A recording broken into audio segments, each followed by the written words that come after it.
Bienvenue les amis dans cette vidéo. Aujourd'hui, j'ai l'honneur et le plaisir de découvrir et d'inviter Goulwen Tristan qui va se présenter. Et comment on en est arrivé à tourner cette vidéo avec Goulwen?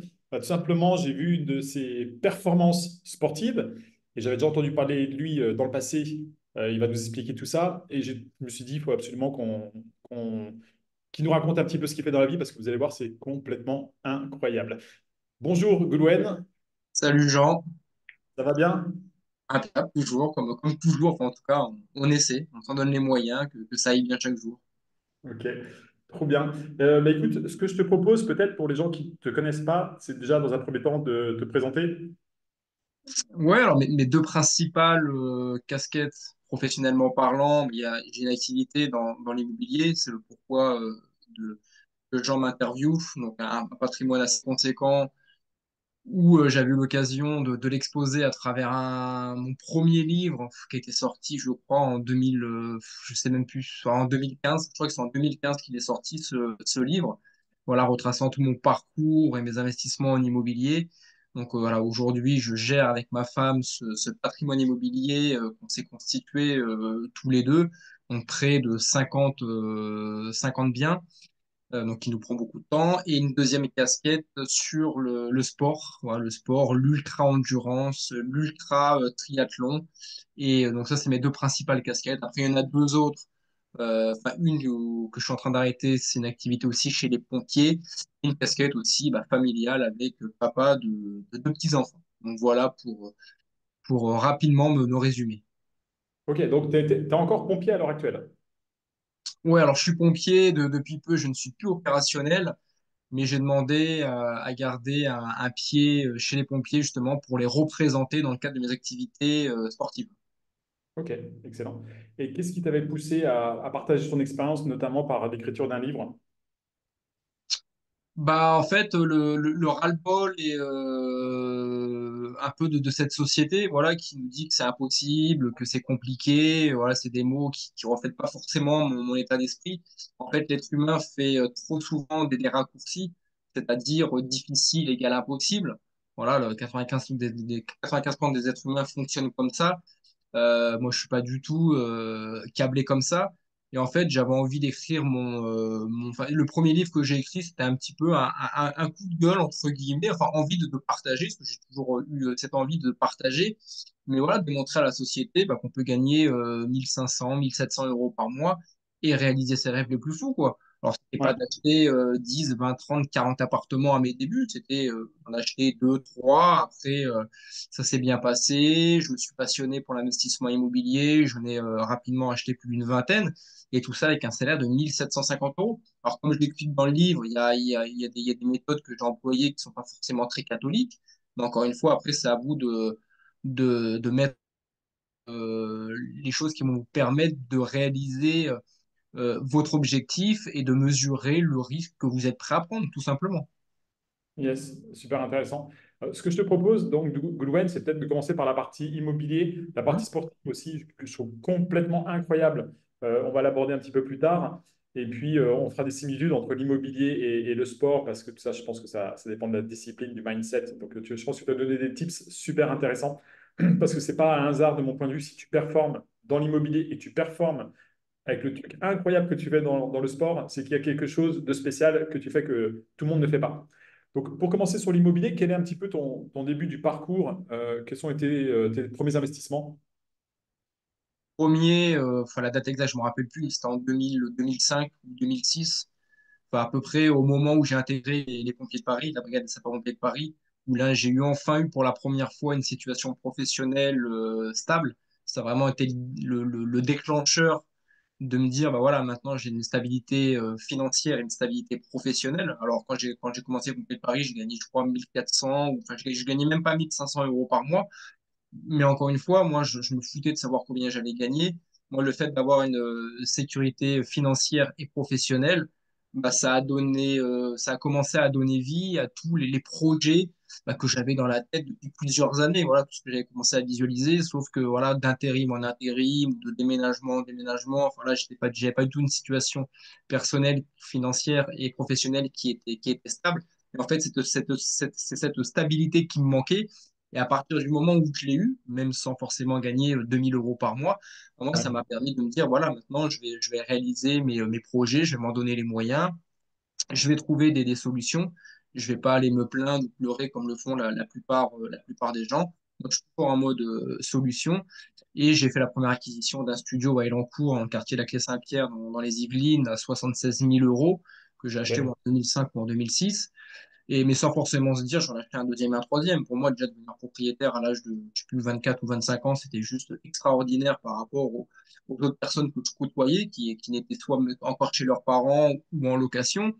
Et en fait, un an et demi plus tard, bah, j'ai eu l'occasion, l'opportunité d'en acheter un deuxième et un troisième. Je ne savais pas du tout si c'était possible ou pas. Je me suis dit, bah non, bon, bah, avec ma naïveté, mon insouciance, je fais, bon, on va essayer. En plus, à ce moment-là, bah, il n'y avait pas Internet arrivé, enfin, il y avait pas Internet, les réseaux sociaux et tout ça. Je ne vais pas dire que ça n'existait pas, mais ce n'était pas du tout développé comme ça l'est aujourd'hui. Donc, mon Mhm. esprit n'était pas pollué aussi comme il peut l'être ou pas selon les personnes que vous suivez. Donc j'ai foncé, hein, j'ai foncé, sachant que mon premier investissement était bien, le deuxième et troisième bien se vendaient dans le même quartier que mon premier investissement. J'ai été, ça a été très compliqué de les acheter, mais au final j'ai réussi. Mais sans vouloir ensuite continuer, j'en avais trois. J'étais le plus heureux du monde en étant à 25 ou 26 ans propriétaire de trois biens. Et ensuite, bah, j'ai commencé à un peu à me poser, à réfléchir et à me dire bah, pourquoi pas continuer, quoi. Ça se passe super bien. J'ai réussi à. Il y a une banque, la BNP Paribas à l'époque, qui m'a financé mon deuxième et troisième, donc deux d'un coup. Je me suis dit, si la BNP Paribas m'en a financé deux d'un coup, bah, pourquoi il n'y aurait pas d'autres organismes bancaires qui m'en financeraient deux autres d'un coup? Donc, j'ai été signé plein de compromis sans même savoir si ça allait passer ou pas.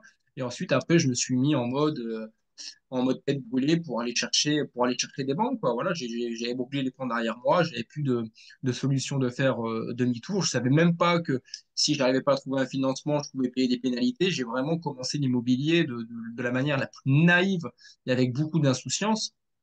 Et c'est comme ça que j'ai foncé. Mais encore une fois, ça relève d'un état d'esprit où moi, les excuses ne font pas partie de ma vie. Voilà, je ne sais pas comment font les gens pour trouver des excuses. Donc déjà, moi, ma réussite, que ce soit dans l'immobilier ou dans le sport, vient de là. Voilà, les excuses, je ne sais pas faire. Je ne sais pas Ouais. faire. Et après, c'est parti. Après, entre-temps, bah, je me suis formé avec un peu Internet, avec quelques personnes que je côtoyais qui en avaient acheté un petit peu. J'ai été à des événements présentiels. J'ai acheté quelques formations pour avoir un peu le retour des uns et des autres. Certaines m'ont rien apporté, d'autres m'ont apporté certaines choses que je savais déjà, mais bon, ça faisait du bien aussi d'avoir une piqûre de rappel sur certaines choses, d'avoir aussi une autre expérience, une autre manière de faire. Ouais.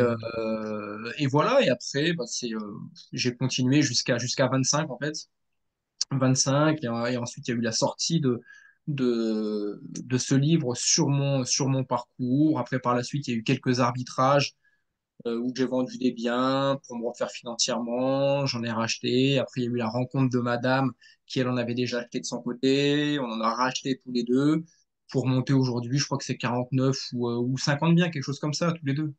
Ok, super. C'est bon signe quand tu commences à plus savoir exactement le nombre de tes biens Ouais, immobiliers. alors les premières années, tous les chiffres, je les maîtrisais sur le bout des doigts. Aujourd'hui, j'ai pris beaucoup de recul par rapport à tout ça et par rapport à toutes les autres activités que j'ai. Et oui, comme tu le dis, voilà, c'est bon signe aussi, mais ouais, je suis plus à me dire combien j'ai de biens exactement. C'est, ouais, honnêtement, 48 ou 49 ou 50, comme on a beaucoup de biens qui sont en travaux, d'autres qui sont pas loués, et d'autres, enfin, on est sur des chantiers, on a la tête dans le guidon sur plein de chantiers, sur plein de trucs, on a tellement délégué aussi avec le temps, avec des personnes qui nous accompagnent, qui gèrent ça aussi pour nous, que Ouais. c'est plus mon souci de savoir combien j'ai de l'eau et est-ce que j'en ai plus que lui ou pas. Enfin, c'est quelque chose aujourd'hui, voilà, que je ne regarde plus. Ouais, tout à fait, je suis 100% aligné avec ça. Et donc, tu disais, tu avais eu un petit peu des difficultés à tes débuts. Donc, tes principales difficultés étaient le financement. Bah, le financement, moi, j'ai gagné 1400 euros par mois. J'ai gagné à Ouais, peine 1400 euros par mois. Bon, après, rapidement, je suis monté peut-être à 1500, 1600 maximum. Après, entre-temps, en parallèle, j'ai intégré aussi une deuxième caserne en tant que pompier volontaire. Mais encore une fois, ok. pompier volontaire, ça pourrait s'identifier à faire à faire de l'intérim. Sauf qu'à chaque fois, j'ai réussi à bien vendre mes dossiers et les gens, enfin les interlocuteurs que j'ai eu en face de moi ne se sont jamais souciés du contrat de pompier volontaire. Voilà, quelle était la nature de ce contrat et tout. Et à chaque fois, ils ont toujours pris en compte 100% de mes revenus en tant que pompier volontaire. Alors que si demain j'arrêtais les pompiers volontaires, ben, j'avais pas, si je prenais pas de garde, tout simplement chez les pompiers volontaires, ben, j'avais pas de revenus. Donc c'était vraiment associé à de l'intérim. Mais j'ai Ouais. réussi à trouver des interlocuteurs qui prenaient ça en considération. Donc au final, les deux cumulés, ben, ça me faisait entre 1500 et 2000 euros par mois selon le nombre de gardes que je prenais dans cette deuxième caserne. Mais en moyenne, c'était des revenus entre 1700 et 1800 euros par mois. Donc très compliqué pour faire de l'investissement. Donc tous mes investissements, moi, c'était des biens que je cherchais qui étaient à moins de 90 000 euros, que ce soit Ouais. appartement ou immeuble, quand je suis passé dans ma deuxième phase d'investissement.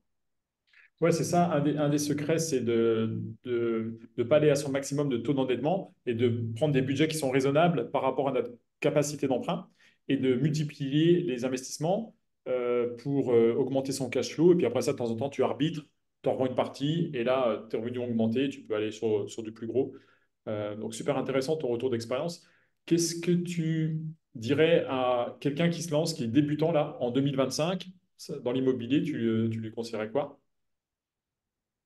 Bah déjà d'y aller, quoi, déjà de croire en soi, de croire en ton projet, de ne pas se dire c'est impossible. Impossible, non, ça c'est pour les faibles. Alors après, il y a toujours l'extrême, hein. Il y a toujours des personnes, oui, pour qui à l'instant T, ça va être impossible de par leur situation financière, professionnelle ou familiale. Il faut prendre aussi l'aspect familial en compte. Mais encore une fois, ce qui est impossible aujourd'hui, ça va être impossible indéfiniment. Voilà, à un moment donné, si vous voulez changer la donne, le impossible d'aujourd'hui, ça va peut-être durer quelques semaines, quelques mois, ou peut-être 1 ou 2 ans selon la situation dans laquelle vous êtes aujourd'hui. Mais de se dire que oui, ça peut être difficile. Encore une fois, difficile ne veut pas dire impossible. Donc, vous donnez les moyens de votre projet, de bien vous entourer, c'est-à-dire de vous entourer de personnes qui l'ont, bah, si possible, qui l'ont déjà fait, qui sont déjà passés par le chemin que vous avez envie de créer. Voilà, comme ça, au moins, ils vont plus facilement vous guider pour pouvoir y arriver, bien apprendre à se connaître. Parce qu'encore une fois, on n'a pas tous la même situation professionnelle, familiale et financière. Il faut bien faire le point sur ce que vous êtes capable de faire par rapport à ces, euh, à ces trois, à ces trois situations et ce qui vous permettra bah, d'identifier au mieux le chemin que vous aurez à prendre. Après, encore une fois, il n'y a pas de vérité, c'est ça qui est génial, que ce soit dans l'immobilier ou dans la vie de tous les jours. Votre propre vérité, c'est à vous de la créer. Pareil, dans l'immobilier, il y a pas de direction gagnante, comme tu peux trop l'entendre souvent. Moi, j'ai commencé, je faisais que du nu. Voilà, alors, aujourd'hui, c'est pas forcément ce que je conseillerais, mais j'avais pas forcément le meublé, j'avais pas forcément le budget pour mettre des meubles, ceci, cela. Donc, le but, c'est de commencer. Voilà, commencer. Vous aurez le temps d'orienter vos voiles différemment, de faire différemment par la suite. Voilà, il faut pas non plus se mettre focus uniquement le cash flow, cash flow, cash flow. Voilà, généralement, qui dit cash flow, il dit aussi plus de travail. Je pense souvent à la location courte durée. Nous, actuellement, on change, on réoriente nos voiles pour passer tout notre patrimoine sur de la LCD. Mais encore Ouais. faut-il trouver la bonne conciergerie, les bons interlocuteurs. C'est beaucoup de travail au quotidien. Alors qu'on ne fait pas nous, c'est une personne, on délègue à des personnes, mais encore faut-il trouver les bonnes personnes qui vont réussir à le faire. Donc Ouais. c'est plus de travail. Voilà, encore une fois, il n'y a pas de vérité. C'est à vous d'identifier ce qui vous plaît, ce qui vous intéresse, de vous lancer, d'y aller. Et après, par la suite, vous aurez largement le temps de changer votre plan en cours de terme. D'ailleurs, c'est ce que j'allais te poser comme question sur quelle est ta vision un petit peu sur la gestion de tes biens immobiliers. Donc là, tu es en full. Est-ce que tu les as gérés toi-même au début pour te faire la main et pour économiser? Parce que je crois qu'on a à peu près le même parcours en fait. En tout cas, c'est ce qu'on a fait nous avec Julien au début. On n'avait pas de sous, donc on gérait nos biens. On a géré jusqu'à 80 en simultané, à peu près une quarantaine chacun, avant de déléguer. Et puis, c'était beaucoup plus simple, mais on gagne un peu moins. Quelle est ta vision? Quelle a été ton évolution sur la gestion? Oui, déléguer, c'est super important. Moi, j'en ai géré bah, mes 25 premiers, c'est moi qui gérais tout de A à Z. Bon, ça a été un bordel monstrueux parce qu'à côté, bah, il y avait les pompiers de Paris, à côté de ça, il y avait les pompiers volontaires, à côté de ça aussi, il y avait le sport. Enfin, je l'ai pas eu tout stable aussi enfin professionnellement parlant ou sur d'autres cas. Donc c'était très très compliqué. Et donc oui, c'est important. Aujourd'hui, nous on délègue tout. On a deux, enfin trois, ouais, trois, quatre personnes avec lesquelles on travaille. Donc une personne, un prestataire qui est sur la location courte durée. Donc voilà, c'est quelqu'un qui gère, enfin, qui fait office de conciergerie. Voilà, c'est pas une conciergerie qu'on a pris dans la ville où on a investi, parce qu'on n'a pas forcément trouvé de conciergerie dans les villes où on investit qui faisait l'affaire ou qui était suffisamment sérieuse pour les avoir testées. Donc, c'est une personne volante, entre guillemets, qui s'occupe du channel manager, enfin, qui s'occupe de tous notre parc sur les LCD. Après, on a une autre personne à tout ce qui est lié travaux, artisans, les tableaux Excel, les rentrées d'argent, voilà, pour nous faire des bilans bah, tous les mois sur la comptabilité. Et une autre personne, voilà, enfin, on a deux personnes sur la comptabilité. Et moi qui suis encore sur le terrain pour faire l'ameublement, faire les allers-retours, parce que j'aime bien faire ça. C'est aussi nos bébés. On peut pas non plus, enfin difficilement non plus tout déléguer. Mais déléguer, oui, c'est super important. Le but, c'est de le faire le plus rapidement possible. Encore une fois, tout dépend. Si votre objectif, c'est d'en acheter un, deux ou trois et que vous avez pas forcément envie d'en acheter plus, parce que ça vous intéresse pas du tout, vous n'avez pas le temps ou c'est pas votre priorité, bah, autant mettre la main dedans au début. Ça vous apprendra, ça vous permettra d'apprendre déjà l'immobilier, tout ça. Mais après, si vous pouvez le déléguer, c'est très important. Encore une fois, déléguer, c'est sûr que ça coûte de l'argent, mais vous vous achetez aussi du temps qui vous permettra bah, de développer un peu plus rapidement votre patrimoine immobilier. Encore une fois, faut-il trouver les bons interlocuteurs et déléguer, c'est très compliqué. Ouais, Enfin, effectivement. c'est pas simple en tout cas. Ouais, c'est pas simple. Je pense que si on fait de l'immobilier à la base, c'est pour avoir du temps. En tout cas, moi, c'était pour avoir du temps. Je pense que voilà, pour s'enrichir, et s'enrichir, l'argent n'est pas une fin en soi. L'argent permet de s'acheter du temps et après ça, pouvoir profiter de la vie pour faire du sport, pour voyager, pour passer du temps avec sa famille. Et c'est ça, in fine, en tout cas, le message que nous on véhicule auprès des gens qu'on accompagne. Et je pense que même si on ne se connaît pas, j'imagine que pour toi aussi, la notion de temps est super importante. Donc, apprendre à déléguer, trouver les bons interlocuteurs, c'est effectivement le nerf de la guerre. Je te rejoins à 100%. Oui, complètement. Et pour terminer sur la partie immobilier, peut-être, est-ce que tu aurais une vision sur les 10 prochaines années de l'immobilier? Comment ça va évoluer, tu penses, l'immobilier en France? Est-ce que tu es optimiste? Quel est ton ressenti, même si bien sûr, tu n'as pas de boule de cristal? Alors, optimiste, comment ça va évoluer? Franchement, je me pose pas la question. Aucune idée. Enfin, c'est vraiment l'une des dernières questions que je me poserai. Je m'en contrefous, en fait. Tout ce que je sais, c'est que l'immobilier, c'est une valeur sûre.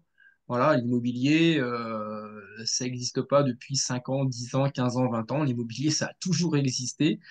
Depuis 100 ans, il y a des personnes, même plus de 100 ans, 200, 300 ans, il y en a qui font de l'argent avec de l'immobilier. Le logement, bah, c'est comme la nourriture, on a besoin de se loger, on a besoin de manger, donc l'immobilier, c'est une valeur sûre, point barre, quoi. Point barre. Après, de quelle manière ça va évoluer? Bah, je suis très positif. Après, moi, je suis pas là pour vous dire que ça va prendre 0,2%, 0,5, 1%, 1,5%. J'en ai vraiment aucune idée. Mais même si ça venait à ne pas prendre d'argent, le fait d'investir en immobilier, on ne perd pas d'argent, on en gagne de toute manière. Donc, si ça peut prendre de la valeur, ben, c'est du bonus. Si ça prend pas de valeur, c'est pas bien grave. C'est pas bien Mhm. grave. Donc, voilà, là-dessus, je ferai pas de prédiction parce que, encore une fois, c'est vraiment pas des questions que je me pose. Bon, je pense que ça continue. Je vois pas pourquoi ça ne continuerait pas à évoluer, que le marché va continuer à prendre de la valeur. Mais tout ce que je sais, c'est que c'est une valeur qui est ultra sûre. Ça, c'est une certitude. Ouais. Ok. Ressenti partagé. Je te propose de partir un petit peu sur la partie sport maintenant et que tu nous expliques un petit peu. Donc, tu es ultra Ironman. Est-ce que tu peux nous en dire un petit peu plus sur cette discipline parce que je pense que tout le monde ne connaît pas. Ouais. Et juste pour en revenir, juste faire une autre petite parenthèse sur l'immobilier, sur l'évolution. L'évolution aussi, c'est à vous de la définir. C'est-à-dire que nous, dans la stratégie, quand on achète des biens, on fait toujours en sorte d'acheter en dessous du prix du marché. C'est-à-dire, on essaye d'acheter à 1500, 1000 euros du mètre carré. Alors, c'est pas simple à trouver, encore une fois. Pas simple, ça veut dire que impossible. Mais à partir du moment où, moi c'est ce que je dis souvent aux personnes que je peux accompagner ou que j'ai accompagnées, quand vous achetez de l'immobilier, c'est comme, faut réagir de la même manière que quand vous achetez au magasin des fruits et des légumes. À chaque fois, vous regardez toujours le prix au kilo. Et on a tous ce réflexe-là par rapport à Mhm. des fruits, des légumes de saison ou pas, ou par rapport au prix. Si demain vous voyez les cerises qui viennent d'arriver, c'est 15, 20, 30 kilos le kilo, bah, vous allez peut-être attendre quelques semaines, quelques mois, de rentrer plus dans cette période de la cerise pour avoir des prix à moins de 10 euros le kilo. En fait, ce raisonnement que vous avez naturellement, qu'on a tous naturellement quand on va faire ses courses, il faut avoir le même dans l'immobilier. C'est-à-dire que si le prix de l'immobilier dans le secteur où vous voulez acheter, admettons, c'est 2000 euros, bah, le but, ça va être d'acheter à 1500 euros du mètre carré. Et là, déjà, vous êtes quasiment sûr de faire de l'argent sur l'immobilier, puisque vous avez acheté à un prix au mètre carré inférieur au prix du marché.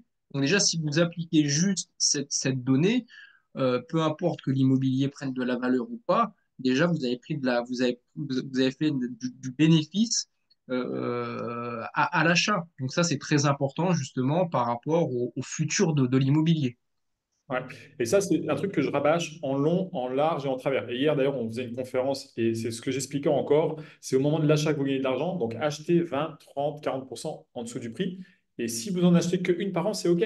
Si vous achetez un immeuble qui vaut 200 000 sur le papier, vous arrivez à l'acheter 130 000, vous avez potentiellement gagné 70 000. Si vous faites ça une fois par an, votre vie financière, elle va changer. Il n'y a pas besoin d'acheter tous les 2 mois. Donc, je te rejoins totalement là-dessus. Merci pour la précision, en tout cas. Ouais, donc concernant l'Ultra Ironman, est-ce que tu peux nous expliquer un petit peu ce que c'est et puis qu'est-ce qui t'a poussé à partir dans cette discipline qui est, moi d'un point de vue extérieur, une discipline complètement de malade. J'étais pas du tout destiné à faire alors, la discipline que je pratique, c'est exactement le mot exact, c'est de l'ultra triathlon. Alors moi, il n'y a rien qui m'était destiné à faire de l'ultra triathlon. Mais quand je dis rien du tout, c'est absolument rien du tout. Encore une fois, j'ai su réorienter mes voiles à un moment donné dans le sport, j'ai su évoluer. Voilà, pour faire ça rapidement, donc moi, à la base, j'ai grandi enfin, dans les quartiers. C'est pas les quartiers non plus, c'est pas non plus les quartiers, enfin, dans des résidences où je jouais beaucoup au foot. Hein. Moi, toute ma jeunesse, ça a été le foot, le foot, le foot. Et encore aujourd'hui, moi, je suis un passionné de foot. Généralement, c'est pas cohérent par rapport à ceux qui font du triathlon. Généralement, les personnes qui font du triathlon, ils ont rien à foutre du C'est l'un ou football. l'autre. De ce sport-là, c'est pas du tout forcément compatible. Moi, c'est vraiment mon sport numéro un, c'est le foot et les sports de combat. Donc, j'ai fait beaucoup de foot, mais en amateur, hein, vraiment, même si j'aurais voulu exercer ce métier en faire mon métier, mais pas suffisamment mature, je pense. J'ai pas trouvé les bonnes personnes. J'ai pas su. Je savais qu'intérieurement, à l'intérieur de moi, j'avais toutes les capacités physiques, athlétiques, la résilience, tout ce qu'il faut. Enfin voilà, tout ce qu'il faut pour devenir pour en faire mon métier. Sauf que voilà, ces ingrédients que j'avais en moi, bah, je savais pas comment m'en servir, ou et personne m'expliquait comment s'en servir. Donc du coup, bah, ma jeunesse, j'ai fait du foot, mais vraiment à un niveau plus qu'amateur. Et après, bon, on grandit, on apprend à se connaître, on voit les autres, on voit des choses. Et à 13 ans, j'ai fait mon premier marathon aussi, enfin ma première distance marathon entre Saint-Pierre-la-Mer et Narbonne. Encore une fois, ça, c'était vraiment avec beaucoup de naïveté. Voilà, on avait habité 2 ans à Narbonne. L'année suivante, on est revenu. Donc, on est remonté en région parisienne, mais l'année suivante, on est revenu à Saint-Pierre-la-Mer, qui est à 21 km de Narbonne. Et en fait, pour une petite anecdote, donc moi, je suis descendu avec mon frère et ma mère, et mon père qui n'avait pas réussi à avoir la même semaine de vacances avec ma mère, nous joignait une semaine après en voiture, parce que voilà, notre foyer ne possédait qu'une voiture. D'accord. Et en fait, un matin, il faisait beau, du soleil, c'est l'été. Je sais pas pourquoi. Voilà, j'avais pas la patience d'attendre que mon père vienne avec nous, enfin nous rejoindre à Saint-Pierre-la-Mer. Et j'ai décidé de partir à Narbonne, voilà, revoir là où on avait habité, revoir certaines choses, sentir quelque chose. Et ce chemin, je le connaissais par cœur parce que je l'ai fait des centaines de fois pendant ces 2 ans où on a vécu à Narbonne avec mes parents vraiment naïvement en courant. Voilà, je savais pas, j'avais rien prémédité. Donc, j'avais pas forcément la tenue de sport adéquate, j'avais pas forcément sur moi ce que peuvent avoir les runners 2.0 d'aujourd'hui, le camelback, la montre GPS, enfin, de l'électronique, en veux-tu, en voilà. Et Ouais. je trouve ça dommage d'avoir autant de trucs sur soi maintenant pour faire du sport. Et moi, j'avais rien de tout ça. Je vais peut-être avoir une ou deux barres de céréales. J'avais pas de camelback. Donc, je me rappelle, j'avais une petite bouteille d'eau de 25-50 centilitres. Ça m'a marqué. Et je l'ai fait. Voilà, je l'ai fait. Ça a été très, très compliqué, mais je l'ai fait. Donc, j'ai réussi à faire des choses extraordinaires quand j'étais jeune. Mais encore une fois, ça n'a jamais été un tremplin. Parce qu'en fait, le marathon que j'ai fait, enfin, cette distance marathon que j'ai fait à 13 ans, pour moi, c'est quelque chose de banal. Voilà, c'était comme aller sortir de chez soi à pied, aller acheter une baguette et revenir. Je vais pas Tu as crier. fait un petit peu ton, t'as fait un petit, excuse-moi de te couper, tu as fait un petit peu ton Forrest Gump en fait. Tu te dis, bah, tu es sorti de chez toi, tu dis, bah, j'ai envie de courir, et puis j'ai commencé à courir, et puis je cours, et puis je cours, et puis je Voilà, cours. c'est ça. Voilà, j'avais pas, Donc je continue de courir et de courir. j'ai eu zéro fierté à faire ça parce que c'était, voilà, pour moi, c'était banal. Voilà, point barre. Et donc, du coup, c'est dommage parce que ça aurait pu me servir de tremplin pour justement prendre conscience que j'avais peut-être des choses en moi que d'autres n'avaient pas ou que j'avais des choses en moi que j'avais réussi à utiliser de manière très précoce. Sauf que tout ça, je ne l'ai jamais vu. Donc, bon, après, on est retourné en région parisienne, j'ai revu mes potes, on est retourné au quartier.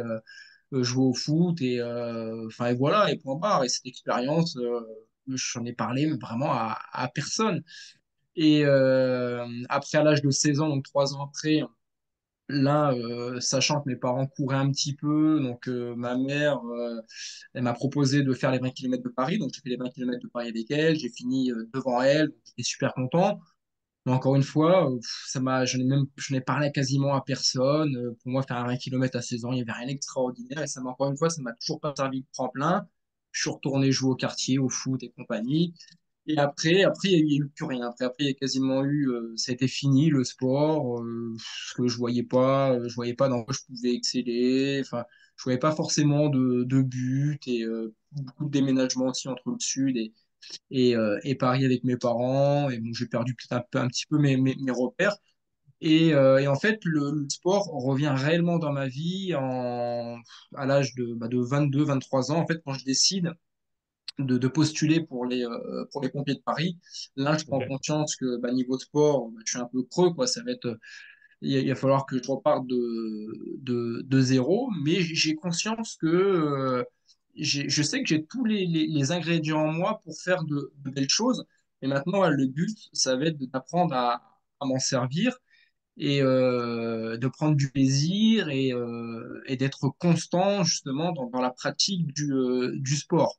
Alors, ces Ouais. dernières années, j'avais été peut-être deux, trois fois, j'avais été m'inscrire dans des salles de musculation, mais comme la plupart des gens qui font les nouvelles résolutions au 1er janvier, le 31 janvier, ils ont déjà arrêté leurs nouvelles résolutions.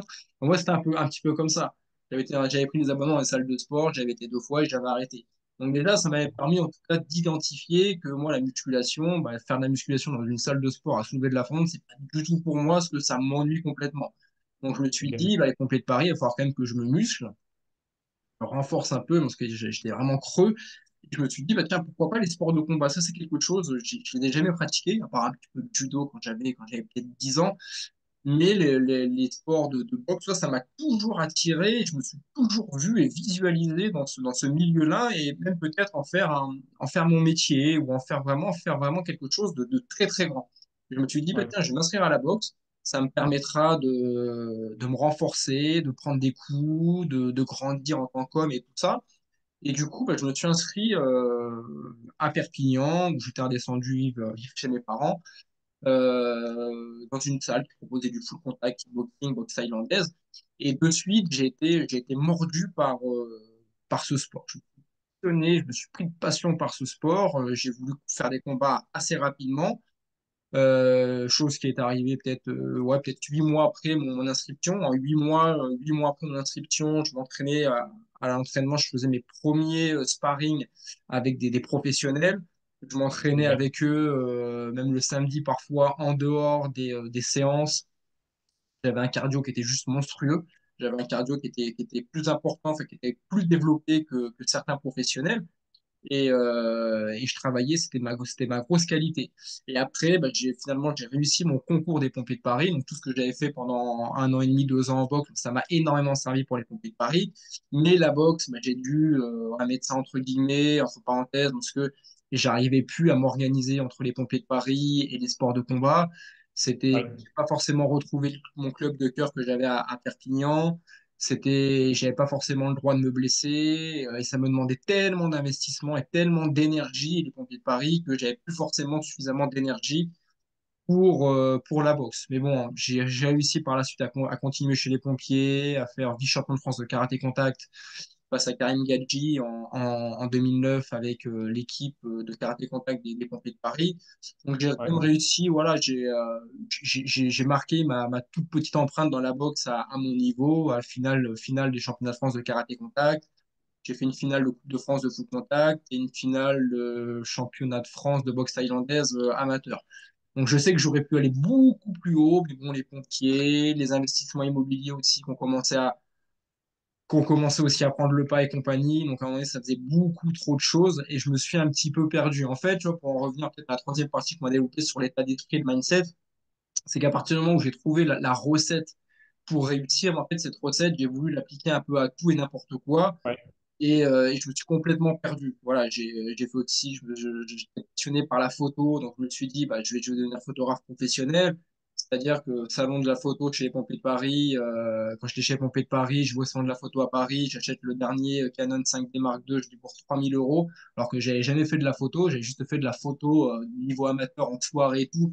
Mais je me suis dit, tiens, pourquoi pas faire des mariages, des soirées, des événements et compagnie.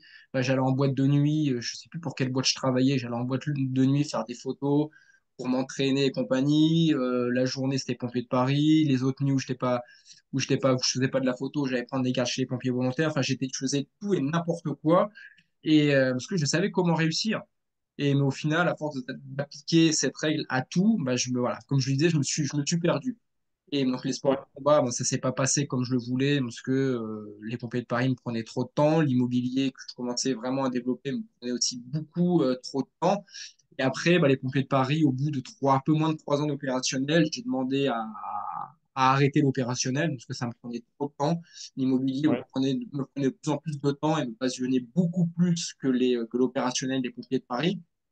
Donc j'ai demandé en fait à aller dans les services, donc avoir un rythme beaucoup moins soutenu, travailler du lundi au vendredi, 8h-17h, avec une pression beaucoup moins importante que l'opérationnel.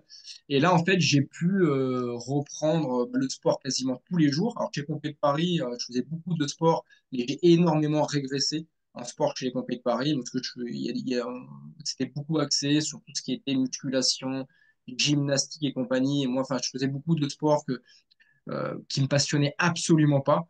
Et à la fin, j'allais vraiment prendre mes gardes à reculons. Et le fait de rentrer dans les services, j'ai pu faire mes propres séances de sport. Donc moi, ça a été vite réglé. C'était tous les jours course à pied.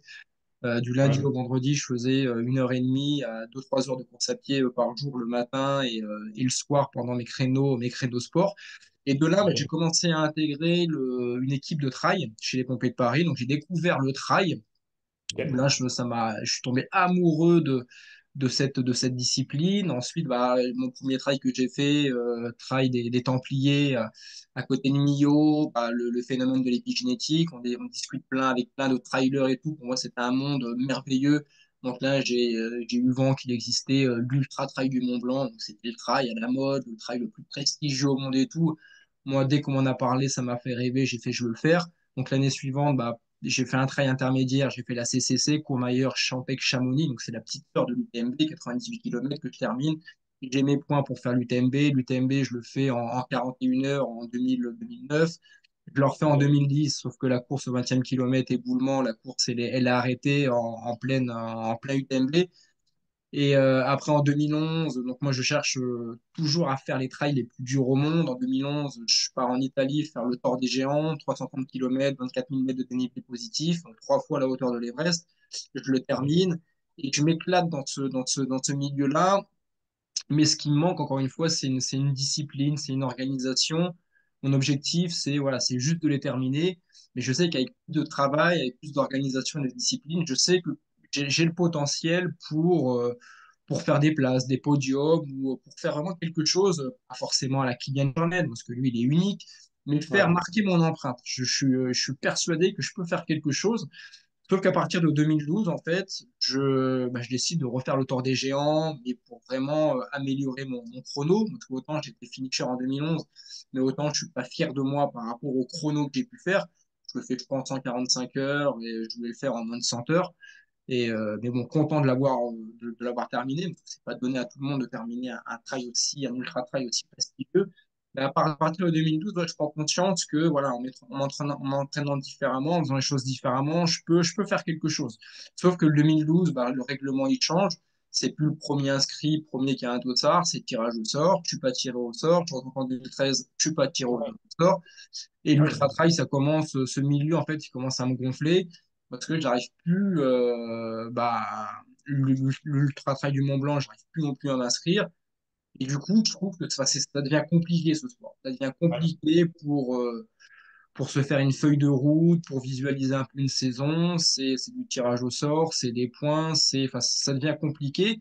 En fait, en 2011, donc peut-être un an avant de réorienter mes voiles en 2011. Pareil, dans le milieu de l'ultra-trail, bah, il y a beaucoup de triathlètes qui font de l'ultra-trail. Et je commence justement par le phénomène toujours de l'épigénétique, voilà, en côtoyant d'autres personnes. J'entends le mot Ironman, en fait, voilà, commence à arriver à mes oreilles. Et je trouve ça, mais je trouve que c'est un truc de ouf, en fait. Je le mets sur un piédestal, mais 100 fois au-dessus que l'ultra-trail.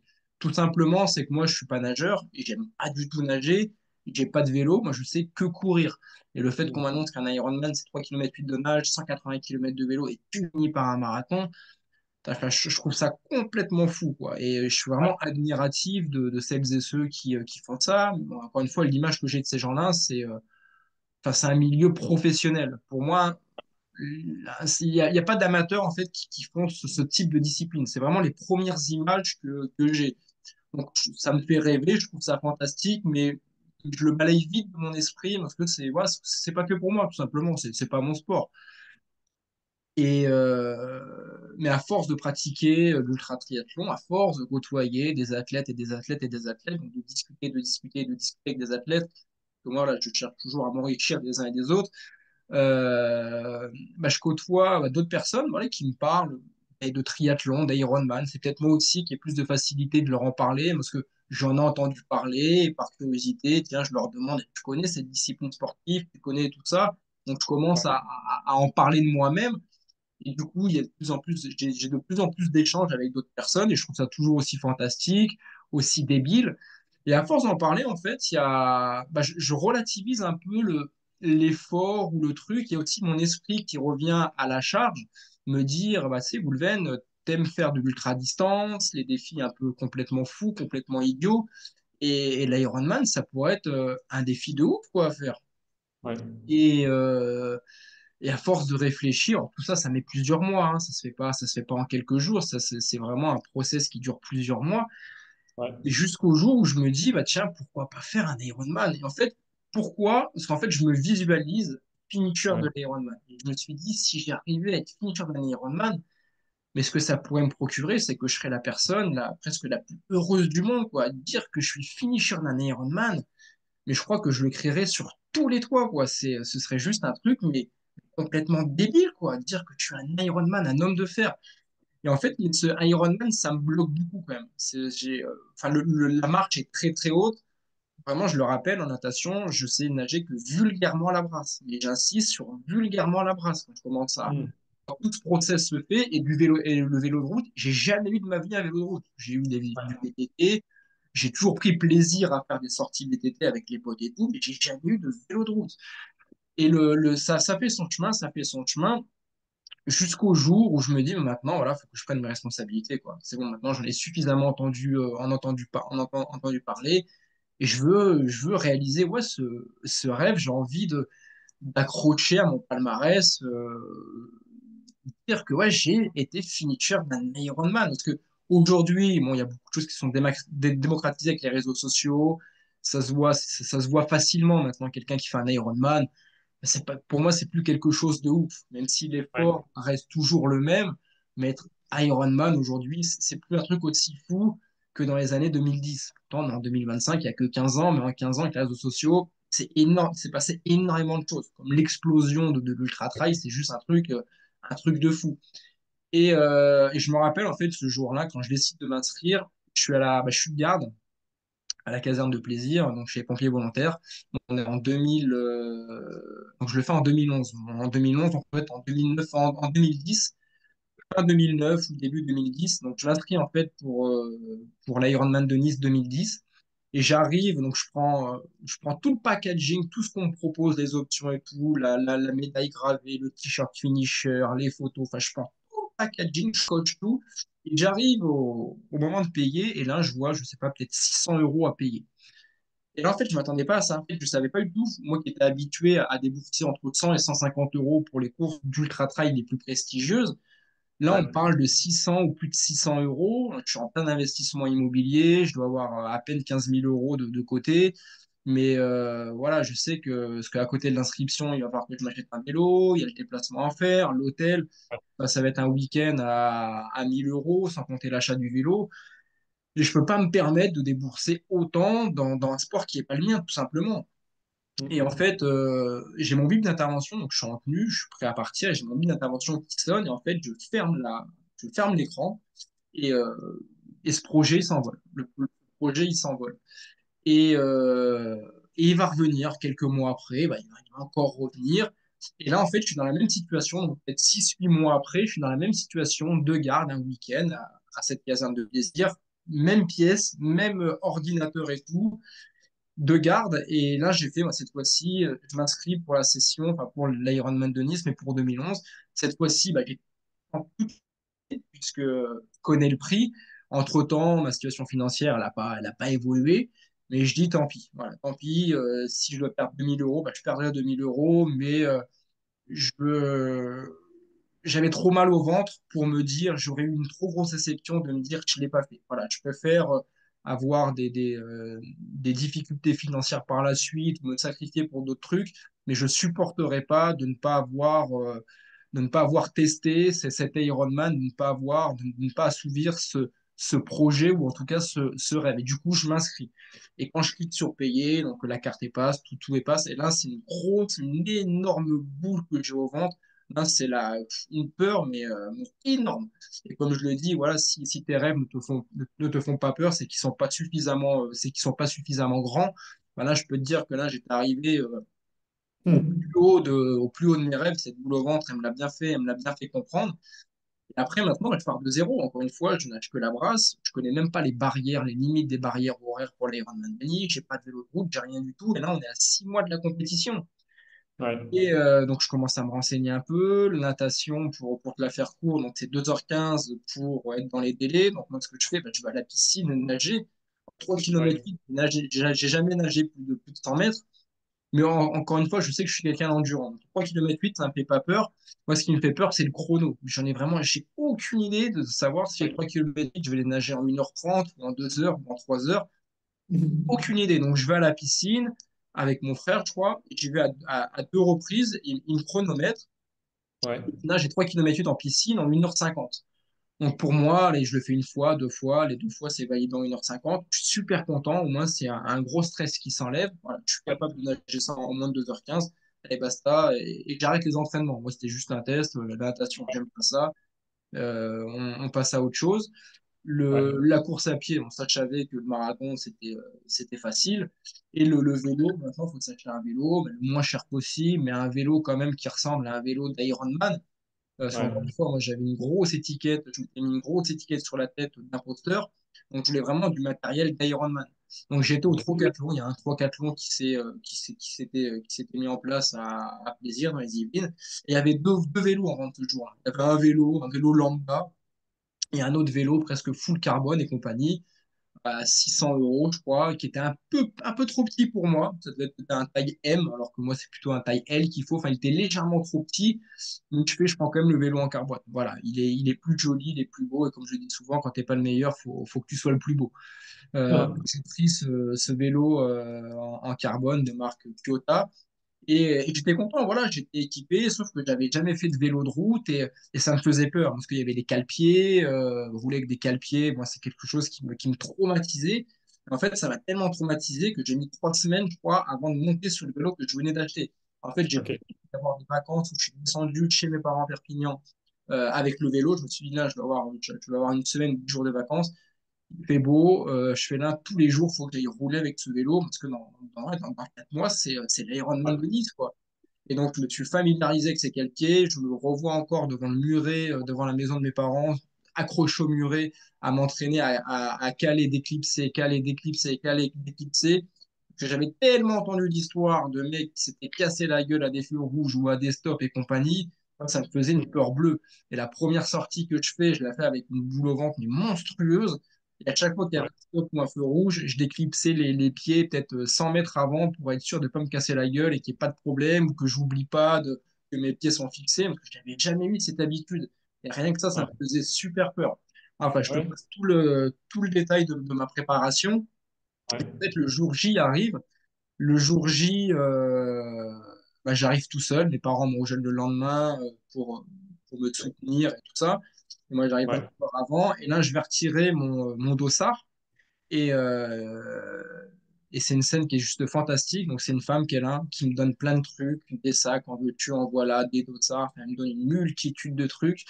Et elle a beaucoup de monde. Enfin, il y a beaucoup de monde derrière moi. Il faut savoir qu'on est 2400 au départ. Donc, ils sont plusieurs quand même à s'occuper de ça. Mais elle fait ça assez vite. Et là, je la regarde. Je fais, mais vous pouvez tout me réexpliquer, mais plus lentement, parce que là, vous m'avez perdu avec tout ce que vous m'avez donné. Et elle me regarde et elle fait, vous inquiétez pas, c'est le même principe qu'en triathlon. Et là, je la regarde et je fais, moi, j'ai jamais fait de triathlon. Et là, elle me regarde. Je te jure, il y a un blanc de 2 3 secondes. Elle me fait, ah ouais, vous avez jamais fait de triathlon et vous commencez directement par un Ironman. Et je fais, ouais. Et je fais, dans ma tête, je fais, si on peut vite passer ces détails-là et pas trop les brûler, je suis pas fier de moi. Donc, voilà ce que j'ai cette quête d'imposteur. Elle me fait, vous inquiétez pas, je vais tout reprendre et je vais tout bien vous expliquer calmement. Elle a tout repris, elle a pris tout son temps de répondre à toutes mes questions pour me rassurer et elle était scotchée, quoi. Elle était bluffée. incroyable. Donc voilà, ma combinaison de natation, rapidement, la combinaison de natation, j'avais pas envie de mettre trop 400 balles dans une combinaison de natation. Donc c'est un pote, en fait, de la caserne qui me l'a vendu. Je l'avais reçu par la poste, je crois même pas une semaine avant la compétition. Pareil, l'anecdote, c'était Rémi Pancréache, que je salue encore, que je salue à chaque fois que je raconte cette histoire, un triathlète de niveau national, qui un jour, on part sur intervention, tous les deux, parce que bien entendu, quand je me suis inscrit à l'Ironman de Nice, je n'avais parlé à personne, parce que je savais que j'allais me faire Ok. défoncer, Ouais, les gens connaissant mon niveau. Et en fait, un jour, je pars en intervention avec lui, et il me fait Goulven, je vais m'entraîner là. J'ai pris la décision de m'entraîner comme un enculé, alors qu'il avait déjà un niveau exceptionnel. Et dans ouais. 2 ans, je m'inscris à l'Ironman de Nice. Et là, j'ai fait, mais c'est pas possible. Et là, je suis obligé de lui dire, je fais, écoute Rémi, moi je le fais cette année, l'Ironman de Nice. Et là, il me regarde, il est en mode vénère, il me fait, mais c'est pas possible, tu sais même pas ce que c'est un Ironman, tu sais même pas nager, t'as pas de vélo de route. Je fais, ouais, tout ça, ça sert à rien de me le rappeler, je le sais, tout ça, Rémi, mais je me suis quand même inscrit à l'Ironman de Nice. Et le mec, il piquait, quoi. Et moi, en fait, j'étais encore à cette époque-là dans ma phase de boxe, de sport de combat. Donc, régulièrement, les après-midi, quand j'avais du temps libre pour s'entraîner, moi, je faisais beaucoup de renforcement musculaire et du sac, enfin voilà, des exercices de boxe. Et lui, à chaque fois, il est à côté de moi, il me fait, mais si tu crois que c'est en tapant dans le sac de frappe que tu vas être finisher de l'Ironman de Nice, mais tu te trompes complètement. Je lui fais, t'inquiète pas, c'est ma préparation, c'est ma manière de m'entraîner. Et voilà, mais voilà, enfin, je savais pourquoi, en tout cas, je ne devais pas le dire, parce que j'allais me faire déglinguer, j'avais Ouais, pas besoin de ça, j'avais pas besoin de cette charge mentale supplémentaire.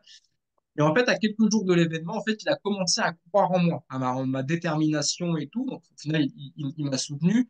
Et au final, la finalité de cette histoire, c'est que lui, me voyant terminer l'Ironman, parce que je termine, voilà, je suis finisher de l'Ironman de Nice, pourtant qui avait très mal débuté, parce que la combinaison, comme je disais, que j'avais reçue par lui, qui me l'avait vendue une semaine avant, je l'avais pas testé, et j'avais tellement une étiquette d'imposteur qu'en fait, la veille de l'Ironman de Nice, je voulais absolument nager avec cette combinaison pour voir un peu bah, les sensations que ça procure de flottaison, d'oppressement et tout ça. Sauf que pour moi, un Ironman, c'est quelqu'un qui nage le crawl. Et moi, ne sachant nager que la brasse, je voulais pas nager en combinaison sur la plage avec cette combinaison, nager la brasse. Sauf que ce jour-là, il faisait super beau, les plages étaient blindées. Donc, j'avais ma combinaison par-dessus, j'ai mis mon survêtement. et j'ai marché pendant une demi-heure dans Nice, le long de la plage, pour essayer de trouver une petite crique pour être tout seul, ni vu ni connu, pour tester la natation et faire ma petite brasse de mamie. Sauf que j'ai jamais réussi à trouver ça. J'ai jamais osé me mettre à l'eau tellement que j'avais honte de moi. Bon, Et qu'est-ce qui te. T'avais honte de quoi là? Je comprends pas. De la combinaison non, honte qu'est-ce que. parce que j'étais imposteur. Pour moi, j'avais rien à faire ici. Oui, Pour moi, mais bon, là, si t'es à Nice, tu vas te mettre à l'eau avec ta nouvelle combinaison pour la tester. Qu'est-ce que t'en as à faire que les gens te voient? Parce que là, tu nages la brasse dans l'eau avec une combinaison. En quoi ça te ouais, dérange? C'est pas la Ironman, quoi. pour moi, un Ironman, il nage pas la brasse. Pour moi, un Ironman, c'est quelqu'un qui a un niveau professionnel, bah, à l'époque, qui a un niveau professionnel, qui nage parfaitement le crawl, qui est bien galbé, voilà, qui est au top, quoi. Pour moi, le Ouais, ok. vainqueur de l'Ironman de Nice, c'est les 2400 athlètes qui sont comme lui, quoi. Pour moi, il n'y a que ça. Et pour moi, voilà, j'ai pas envie que les gens me voient nager la brasse. Pour moi, c'est une honte, alors que je sais que les gens, ils en auraient rien eu à foutre. Mais Ok. c'est pas possible. Pour moi, c'est pas possible. C'est marrant parce que tu vois, depuis tout à l'heure, je bois tes paroles et je vois que bah, t'es vachement, tu te lances un défi, après ça, tu fonces, tu réfléchis pas trop et ça, c'est un des traits de caractère des fonceurs et des gagnants. Et là, tu vois, ce détail-là de ton histoire me surprend parce que, en fait, finalement, le fait que les gens puissent te voir en combi nager de la brasse, ça t'a quand même perturbé. Et ça me choque parce que je me serais dit, bah, tu vas de toute façon et puis tu t'en Ah oui, fous. parce que je suis tellement, l'étiquette d'imposteur, elle est tellement grande, parce que je sais qu'il y a plein de triathlètes qui ont un très très bon niveau, qui voudraient sûrement faire un Ironman, mais qui n'osent pas le faire, parce qu'en se disant ça va être compliqué, ceci, cela, alors que moi, tout ça, je m'en fous, mais le fait de me retrouver à Nice, un Ironman, dans la réalité, c'est beaucoup plus compliqué. C'est comme, voilà, moi, j'ai aucun problème pour aller manger des fast-food, des grecs et compagnie de temps en temps. Et là, pareil, à Nice, ce jour-là, je vais dans le McDo, on a un bracelet rouge au poignet. Donc, tous les athlètes qui font l'Ironman de Nice ont un bracelet Ok. rouge. Moi, je rentre dans ce McDo-là, mais le bracelet rouge, je le cache. Et dans Ouais. ma tête, je m'invente un truc en me disant, je veux pas que les gens sachent me voir manger un McDo avec un bracelet rouge, alors que je vois plein d'autres athlètes qui ont des bracelets rouges et qui mangent les McDo. Et moi, ça me Ouais. dérange pas de les voir, mais moi, je veux pas que les gens sachent. Ok. Et voilà, j'assume pas du tout le fait de faire cet Ironman. Autant je suis fier de moi d'être là, mais autant j'arrive pas du tout à l'assumer par rapport à cette étiquette d'imposteur. Cette combinaison, donc du coup, j'arrive pas. Donc cette combinaison, finalement, bah, je la testerai bah, le jour même. La finalité, juste la petite anecdote, c'est passé en natation. Donc au départ, au réveil déjà, donc c'est mon père qui m'accompagne sur la ligne d'arrivée. Au réveil et sur le chemin, il n'y a pas un seul échange entre nous. Voilà, j'ai tellement peur, j'ai l'impression, comme je le dis souvent, peut-être de manière exagérée, mais j'ai l'impression de partir à l'abattoir, d'aller me faire exécuter. Mais vraiment, la peur, elle est tellement énorme que Ah j'ai ouais, vraiment bah, l'impression d'aller me faire exécuter tellement que j'ai peur. Et il n'y a pas un échange avec mon père. Il voit que je suis pas bien, que je suis vraiment pas bien. Je pense qu'il manque pas grand-chose pour que je fasse un malaise vagal. Et je suis sur la ligne de départ. À un moment donné, je prends le temps de contrôler un peu ma respiration, de regarder autour de moi. Je vois qu'on est plus de 2000. Et là, je me dis, mais qu'est-ce que je fais ici? Et j'arrive pas à avoir cette fierté de me dire, je l'ai fait, je suis là, j'ai osé. Non, c'est la peur, elle prend le dessus.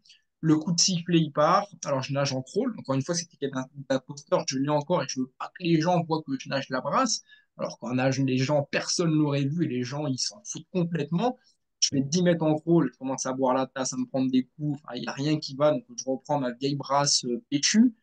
Et au bout, je sais pas, au bout de 15-20 minutes, j'essaye avec ma montre de voir à peu près la distance que j'ai nagé, voir si je suis dans les temps par rapport au test que j'avais fait en natation. Et en fait, je juge mal la longueur. Et en fait, pour moi, j'ai déjà 15-20 minutes de retard. Enfin, je suis complètement à la rue. Et je perds tout espoir. Et en fait, bah là, de toute façon, je peux pas, quitte à arrêter, à un moment donné, il faut que je sorte de l'eau. Mais bon, voilà, je décide de continuer, mais toute l'énergie que j'avais, il y a tout qui part. Et en fait, peut-être à 100 mètres, il y a un bateau de la sécurité qui est là, à côté d'une bouée. Et, je vais aller jusqu'au bateau, mais de manière beaucoup moins péchue. J'arrive au bateau, à la bouée, je crois que même limite, je m'accroche au bateau. Et je demande à la personne, donc qui fait partie des arbitres, je fais, voilà, on en est à quelle distance là? J'ai nagé quelle distance à peu près? Parce que j'arrive pas à me rendre compte et j'ai l'impression que de toute manière, je suis déjà presque disqualifié. Et là, il m'annonce une distance, donc je sais plus laquelle exactement, et je regarde sur ma montre et en fait, je m'aperçois que je suis exactement dans le même timing en piscine. Et là, il y a un Ok. switch qui se fait. Et dans ma tête, je passe de loser à intouchable. En fait, à partir du moment où il m'indique la distance, que je prends conscience que c'est les mêmes distances qu'en piscine, dans ma tête, je visualise déjà la ligne d'arrivée. Je suis finisher. Ouais, J'ai déjà la médaille autour du cou, alors que ça fait peut-être que 30 minutes que je nage. Et ouais, il aurait pu m'arriver plein de choses à vélo, mais en fait, ouais. tous les incidents j'aurais pu avoir à vélo, en fait, je ne vois plus tout ça. Je sais que je suis finisher. Voilà. Et je savoure déjà dans l'eau le fait que je sois finisher. Je fête déjà ma victoire dans l'eau, je t'assure, hein. Et je Ok. finis, je reprends ma brasse pétue, il n'y a plus rien qui peut m'arrêter. Je sors de l'eau Visualisation. en 1h51. Donc quand je sors de l'eau, ça confirme tout la victoire que j'ai déjà fêtée dans l'eau. Donc ça confirme que je vais réussir. En tout cas, après le vélo, j'ai jamais roulé plus de 90 km, mais bon, le vélo, c'est vraiment pas quelque chose qui me faisait peur. Et le vélo, bah, ça se passe plutôt bien. Et la course à pied, donc ça se passe très très bien. Et je le finis en 14h51, en 14h50, 14h51, on avait 16 heures pour le faire. Et je suis finisher de cet Ironman de Nice. Et c'est juste un truc de débile. C'est juste un truc de débile. Je tombe énormément de croyances limitantes. À ce jour encore, c'est ma plus grande victoire sportive, malgré toutes celles que j'ai eues par la suite, qui sont bien plus prestigieuses. Mais l'Ironman de Nice, je suis tellement parti de -10. Comme je le dis, j'ai pas eu la chance de partir de zéro, que c'était une victoire qui est grandiose. Et après, la suite, pour la faire rapide, donc après, en fait, quand j'ai fait l'Ironman de Nice, c'était juste un objectif. Ouais. J'aime pas le triathlon, j'ai jamais aimé ça. Ça n'a jamais été mon sport. Encore aujourd'hui où je le parle. Et la première chose que je fais, c'est qu'il faut que je rentre dans mes comptes. Donc je vends le vélo. Mon vélo, je le vends, je me rappelle, je l'ai même vendu à un courtier parisien et je lui ai vendu 50 euros plus cher que je l'avais acheté. Donc j'étais content. Et, euh, et basta le triathlon. Je suis Ironman de Nice. Maintenant, tu peux me la raconter. Voilà, je suis un boss. Maintenant, on va reprendre le chemin du trail, de l'ultra trail. Bon, sauf que voilà, j'arrive pas à retrouver. Il faut que je refasse tous les points pour l'UTMB, tout ça. Enfin, j'entends parler comme quoi il y a des trails les plus durs du monde. Et un jour, j'entends parler aussi qu'il existe peut-être un double Ironman. Et là, je fais, putain, c'est un truc de ouf. Hmm. Et ce double Ironman, en fait, je le cherche partout sur Internet et je le trouve pas. T'es en Et quelle année là? Quand tu entends parler du double Ironman? le double, mon premier, je l'ai fait en 2014, donc j'en entends parler peut-être un an ou un an et demi après. Ok. Je sais plus forcément par quel biais, peut-être mon meilleur ami, enfin, je sais plus exactement par quel biais. Et là, je me dis, moi qui ai toujours cet état d'esprit de vouloir grand, de faire les plus grandes distances possibles, comme je l'ai fait en trail et en ultra trail. Le double Ironman, c'est quelque chose que je visualise à peu près, même si je sais que ça va être très compliqué, mais encore une fois, quand je vois tout le bonheur que m'a procuré le fait d'être finisher d'Ironman, je me suis dit, un double Ironman, bah, ça va être une double victoire, un double bonheur, et je me dis, ouais, double Ironman, on a autant des Ironman, bon, il n'y en a pas beaucoup, mais on en côtoie quand même quelques-uns, double Ironman, il n'y a personne, il y a personne qui pourra se mettre à ma table, entre guillemets, et parler de double Ironman avec moi. Voilà, je serai le seul, je Ouais. serai l'unique. Entre guillemets, c'est un peu ma visualisation, c'est un peu mon délire, entre guillemets. Ouais. Ce double, en fait, je cherche sur Google ou Yahoo à l'époque, je ne sais plus, je crois pour Internet dans tous les sens et je ne trouve rien du tout. Et je sais que ça existe parce qu'on on me l'a affirmé et confirmé. Et à un moment donné, bon, je lâche un peu l'affaire. Mais comme, encore une fois, mon esprit, il en a pris acte, donc il revient me titiller sur le terrain. Et en fait, je me remets à chercher. Et là, en fait, c'est pas un double Ironman que je trouve sur Internet, mais c'est un triple Ironman. Et là, en fait, je bug. Là, en fait, je bug. Alors, autant, voilà, je cherche de très longues distances, mais là, triple, c'est trop. Voilà, déjà, double, c'était déjà très limite. Mais triple, en fait, limite, je trouve ça complètement débile, en fait. Pour moi, c'est presque un non-sens. 11 km de nage, 540 km de vélo, 3 marathons. Je fais, non, ça, c'est du n'importe quoi. Enfin, là, c'est un gap qui est 1000 fois trop grand. Et je zappe. Voilà, je zappe. Ça me fait même pas rêver, quoi, à la limite. Sauf que pareil, Hmm. mon esprit, bah, régulièrement, il revient à la charge pour me montrer que ça existait, pour me montrer que c'était peut-être là, que ça faisait 20 ans que ça existait, ce triple Ironman. Donc, il y avait peut-être plus de 1000 personnes qui l'avaient fait, qui étaient devenues finisher. Ça faisait combien de temps qu'il existait, pardon? 20 ans, il a été, bah, Ah je crois ouais, qu'on a fêté attends. les 30 ans cette année, je crois, quelque chose comme ça. Ok. Ouais, l'ultra triathlon existe depuis 1990. C'est pas quelque chose qui est tout Donc, il y jeune. avait à peu près 50 personnes qui participaient par an et C'est 1000 personnes 50, qui... ouais, 50 à 60 personnes qui participaient par an. Ah ouais, c'est vraiment une élite quand même. Déjà, cette épreuve-là, c'est pas, il n'y a pas beaucoup de monde qui... C'est déjà plus les 2400 de Ironman Nice, là. C'est déjà plus que 50-60 participants. Oui, non, alors c'est accessible à tout le monde, sauf que bah, il y a très peu de personnes qui connaissent ce format.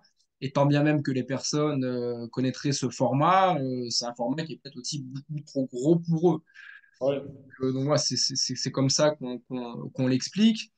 Et du coup, le trip, donc mon esprit régulièrement, il revient à la charge avec ce triple Ironman. Et en fait, je m'amuse à faire un peu de cette course. Je m'amuse comme ça, mais sans vouloir, sans me dire je vais m'y inscrire. Je m'amuse à visualiser cette course. Tiens, je prends ça comme un jeu. Je me dis, tiens, je vais essayer de visualiser de quelle manière il est possible de faire, il est possible de nager plus de 11 km, ensuite enchaîner 540 km. Je visualise, mais ça dure.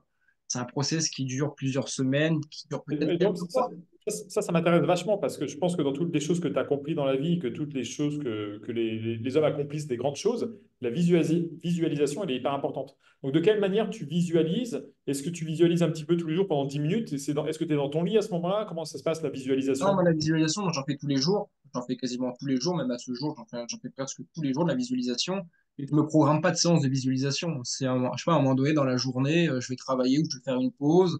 Tiens, j'ai une idée qui va venir par rapport à un défi sportif qui va arriver comme ça, peut-être en voyant une pub ou en voyant une piqûre de rappel ou en tombant sur un site internet ou pas. Ça va me rappeler, tiens, que j'ai peut-être une course.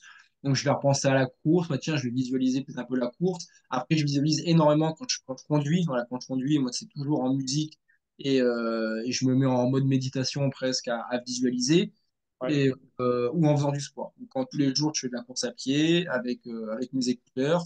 Et là, pareil, je me mets à visualiser mes victoires, mes courses, visualiser ma logistique, enfin, tout l'écosystème de ma course à pied. Et là, en l'occurrence, pour cette course, donc c'est peut-être la première fois que je m'exerçais indirectement sans le savoir, la visualisation. C'est-à-dire que Mhm. j'ai pris ça comme un jeu. Pour moi, au début, me disais, je vais visualiser cette course, mais même pas en me disant, je vais m'y inscrire. C'était juste un jeu, savoir si dans ce jeu, j'allais réussir à trouver des solutions pour faire un triple Ironman. Et en fait, à force de visualiser cette course, de visualiser tout l'écosystème, les courses, les transitions, les distances et tout, en fait, un jour, je me suis réveillé, je me suis dit, en fait, cette course, je suis finisher, quoi. En fait, ça y est, je viens de la terminer, cette course. En fait, Ouais. j'avais réussi à résoudre, ouais, je pense, tous les problèmes. Enfin, j'avais répondu moi-même quasiment à toutes les questions que je pouvais me poser. Je me suis dit, ce triple Ironman, non, c'est quelque chose que je peux faire. Moi, alors, c'est un process, encore une fois, qui a duré plusieurs semaines, voire quelques mois. Et en Ouais. fait, je m'inscris. Je m'inscris au triple Ironman de Lenzane, donc qui a lieu en 2014. Là, en arrivant sur place, je me retrouve exactement dans le même process que mon premier Ironman à Nice en 2011. Alors là, je nage plus vulgairement la brasse. J'ai appris à nager le crawl, mais là, je nage vulgairement le crawl.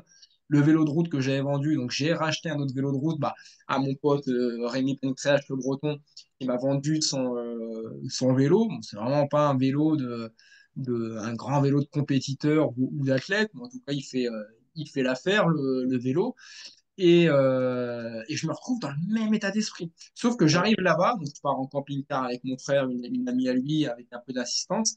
Et j'arrive là-bas, en fait, il y avait un autre Français qui était sur la compétition, Xavier Manoury. Et là, en fait, il m'annonce que bah, cette compétition fait partie d'une Coupe du Monde d'ultra triathlon.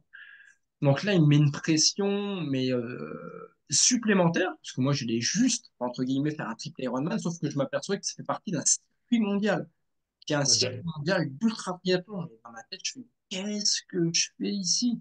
Je fais, moi, Plus je suis tu pas. tires la corde, plus tu tires la ficelle, plus tu découvres la Ah pelote, oui, quoi, en fait. moi, je suis pas du tout un athlète mondial. J'ai fait que 3 Ironman à ce jour. Sur les trois, il y a eu un échec et deux que j'ai réussi à faire. Bah, j'ai rien à faire ici. Je sais pas, je me demande mais comment j'ai réussi à m'inscrire, quoi. Est-ce qu'il n'y a pas eu une erreur? Enfin, là, pareil, l'étiquette d'imposteur, elle est pas, elle revient sur la tête. Et Ouais. je suis pas fier de moi, bon, sauf que je fais mon taf. Le triple Ironman, il se passe super bien. On est 50 au départ, je veux finir peut-être 25e, je le fais en 50 heures. On avait 57 heures pour le faire. Donc là, c'est une satisfaction, mais qui est juste exceptionnelle. Et en fait, Ouais. bah, durant cette course, ça m'a permis de prendre énormément de contacts, enfin, d'en apprendre énormément sur l'ultra trail et de découvrir. Donc, il y avait une Coupe du Monde, il y avait un championnat du monde d'ultra trail. Donc, de suite, je me suis empressé, quand je suis rentré chez moi, d'aller sur Internet et de visionner le site officiel de l'ultra triathlon. Et là, je découvre qu'il y a des double Ironman, qu'il y a même un DK Ironman, des quintuples Ironman. Je fais, mais c'est quoi ce délire? C'est quoi cette discipline sportive? Et là, je me dis en 2025, ok, maintenant l'ultra trail, c'est fini. Fuck, j'arrive plus du tout à m'inscrire à des courses. Maintenant, ça va être l'ultra triathlon. Donc, je décide de garder le vélo et de ne pas le revendre. Et l'année suivante, je crois que c'est une saison peut-être à 26 distances Ironman, à travers des doubles, des triples, un quintuple et un DK Ironman aussi. Pour la faire très rapide, sans m'étaler sur la saison, donc je fais toute la saison complète. Je termine toutes les courses, des courses que je fais au Mexique, en Slovénie, en Lituanie, en Allemagne, enfin, je ne sais plus où. Enfin, ça me prend tous mes congés chez les pompiers de Paris. Je vis que pour ça. Mais vraiment, là, j'ai l'impression que ce sport, c'est à moi. Je Ouais. termine à la fin de la Coupe du Monde, ma première Coupe du Monde en 2015. Je termine premier français. Je fais sixième mondial. Et là, c'est juste un truc de dingue. Et en Ouais. 2016, je décide, je sais que ça va être ma dernière saison, parce qu'une saison, il faut compter à peu près 25 000 euros. Et je sais Ouais. que voilà, je peux pas, j'ai pas de sponsor, j'ai personne. Et je sais que 2016, ce sera ma dernière saison. Et je fais, il faut que j'aille chercher ce titre mondial. Et là, donc, j'améliore tout, j'investis beaucoup dans ma logistique, je change ma manière de manger, de m'entraîner. Enfin, je change beaucoup de choses. Et la finalité, c'est que voilà, donc, je remporte ma première Coupe du Monde en 2016. Donc là, c'est une fierté qui est juste énorme, mais je l'avais tellement programmé, en fait, je l'avais tellement visualisé avant même d'avoir fait la première manche de la Coupe du Monde d'ultra triathlon, sachant qu'il y avait, cette année-là, il y avait peut-être 5 6 courses à faire. En fait, cette victoire, elle n'a pas été aussi grandiose qu'elle aurait dû l'être. Parce que je l'ai tellement visualisé que ce qui s'est passé, bah, pour moi, c'était presque normal. Un peu comme la distance marathon que j'ai fait à mes 13 ans. J'ai pas eu cette excitation comme lors de mon premier Ironman en 2011 ou lors de mon premier triple Ironman en 2014. Il y a eu, ça a été plat, quoi. Ça a été vraiment plat. Vous savez, bah, après, j'ai arrêté l'ultra triathlon. Donc, jusqu'en 2021, donc pendant plus de 5 ans, j'ai arrêté le sport complet. Donc, j'ai arrêté les pompiers de Paris, je me suis lancé dans l'entrepreneuriat, dans la formation, dans plein de choses. Enfin, ça m'a pris énormément de temps et j'ai mis toute mon énergie à ça. Et il y a eu un réalignement des planètes qui s'est fait en 2020, qui a commencé à se faire en 2020, 2021, où j'ai réussi à trouver un peu plus de temps pour moi et compagnie. Donc j'ai repris petit à petit le sport, je me suis mis à revisualiser l'ultra triathlon. Autant en 2016, je savais que c'était terminé, mais je savais que j'allais reprendre un jour ou l'autre. Et ça arrivé Ouais. en 2020, 2021 avec les entraînements. Et j'ai repris la Coupe du Monde ultra triathlon en 2022. Entre-temps, j'ai pris 20 kilos parce que pendant 5 ou 6 ans, j'ai arrêté le sport. Mais quand je dis que j'ai arrêté le sport, c'est que j'ai arrêté le sport. J'ai dû faire 4 ou 5, peut-être entre 5 et 10 footings en 5 ans. Tout pour tout. Vraiment tout Ok. arrêté. Moi, le sport, c'est pas du tout une drogue. Voilà, une drogue, ça pourrait être la compétition à la rigueur. Mais si demain je dois arrêter Ouais. le sport, j'arrêterai le sport sans aucun problème parce que j'ai tellement d'autres passions ou des choses que je n'exerce pas encore et j'arriverai facilement à réorienter mes voiles. Et donc, je reprends la compétition en 2022. Très compliqué, je repars de zéro, mon corps est pas du tout. J'ai plus de 15 kilos à perdre. Enfin, tout se fait petit à petit. Et la deuxième partie de saison où je suis presque revenu à mon meilleur, je fais des super performances. 2022, donc de justesse, je remporte une deuxième Coupe du Monde. 2023, c'est reparti. Là, je repars de beaucoup moins loin, troisième Coupe du Monde. Et cette année, enfin l'année dernière, maintenant 2024, quatrième Coupe du Monde. Ok. Et en Incroyable. 2023, je remporte bah, l'un des plus grands triathlons au monde. Donc en 2023, les deux belles histoires en ultra triathlon, c'est que je remporte un x20 Ironman en Suisse. Donc Ouais. 76 km de nage, 3600 km de vélo et on finit par 20 marathons d'affilée. Donc 844 km de course à pied. Et l'année dernière, en 2024, j'ai remporté le plus grand triathlon au monde. un triple Ironman en continu, donc 114 km de nage, 5400 km de vélo et 30 marathons d'affilée, 1236 km de course à pied. Et en fait, pour revenir un petit peu en arrière, la moralité de cette histoire, en fait, parce qu'il y a une moralité, c'est quand, par rapport à mon premier titre que j'ai eu en 2016, bah, la moralité de cette histoire, c'est que si j'avais écouté la société qui, en 2011, me disait que j'avais rien à faire sur une distance Ironman, que pour faire un Ironman, il faut un an de préparation, il faut avoir déjà un très très bon niveau en triathlon. Bah, si j'avais écouté cette société, cette même société m'aurait privé 5 ans plus tard d'un premier titre mondial. Donc encore une Ouais. fois, j'ai bien fait d'écouter, d'écrire ma propre histoire. Ça m'a valu un premier titre mondial en 2016. Et ensuite, bah, j'ai dû tout arrêter, voilà, chose qui n'était pas du tout prévue, mais voilà, c'est comme ça fait partie de la vie. Mais j'ai réussi à rebondir en 2022 pour aller décrocher bah, 3 titres mondiaux d'affilée. Et aujourd'hui, bah, d'être vainqueur à 4 reprises de la Coupe du Monde d'ultra triathlon. J'ai fait l'un où en 2011, j'ai fait mon premier Ironman à reculons. Aujourd'hui, j'en suis à 191 distances Ironman.